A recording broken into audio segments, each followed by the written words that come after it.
So have you ever wondered why some of your pictures come out looking too dark or too light, things like that? Well, that is all a matter of exposure. Exposure is defined in photography as the correct amount of light that would fall upon a light-sensitive medium and therefore create an image that is, the desired effect of the photographer. So a good example of exposure is that I wanted to expose in the image here to the left for this ice right here. I wanted to make sure that this ice was the right color. Now there was a different amount of light falling on this part of the picture than there was over here. Back in the background, this is like the shore of a little creek. There were some trees and this was in a shadow. You can see the big shadow there. And so I was exposing for this light right here. There's a different amount of light. And so when I made the photograph, this part is light and bright just the way that my eyes saw it. And it's not dark like it is over here. I wanted it to be about this bright. And exposure just has to do with basically with the brightness of your image if you really simplify it down to its very core.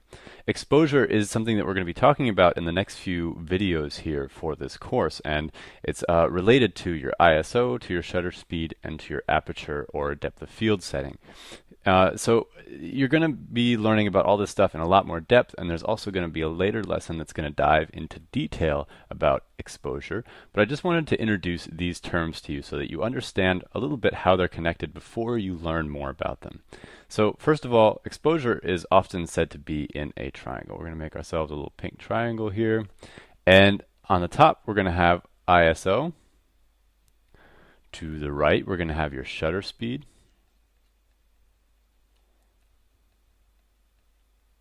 And to the left, we're going to have your aperture. So your ISO is the speed of your film. Oh, and it's not sped, it's speed with two E's. The speed of your film or your sensor, and I'm just going to say film because that's a shorter way of saying it.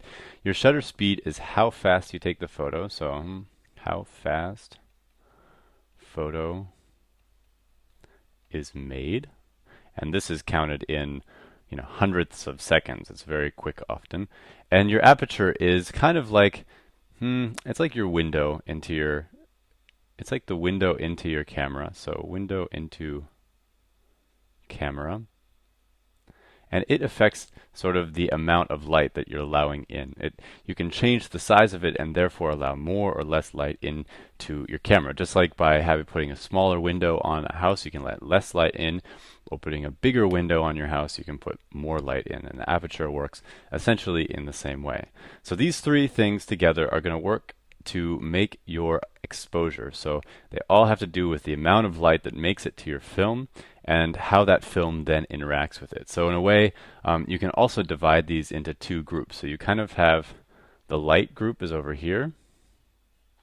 These are the things that you can affect that will, or these are the things that you can do to sort of change the exposure according to camera settings. Your ISO is going to work in a little bit different of a way.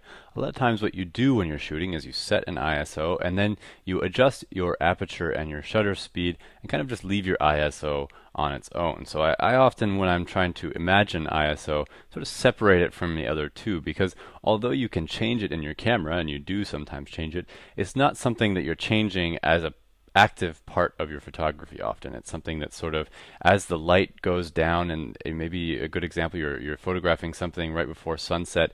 As the sun is going down, you might be slowly, moving your ISO up, or if you walk into a room that's very different from the outside, you might just immediately put your ISO higher so you have better shutter speeds and things. But generally, your ISO is something you kind of just leave. So I would kind of, as part of your way of imagining this, separate ISO and aperture. But we'll talk more in detail about all that. I just wanted to introduce these topics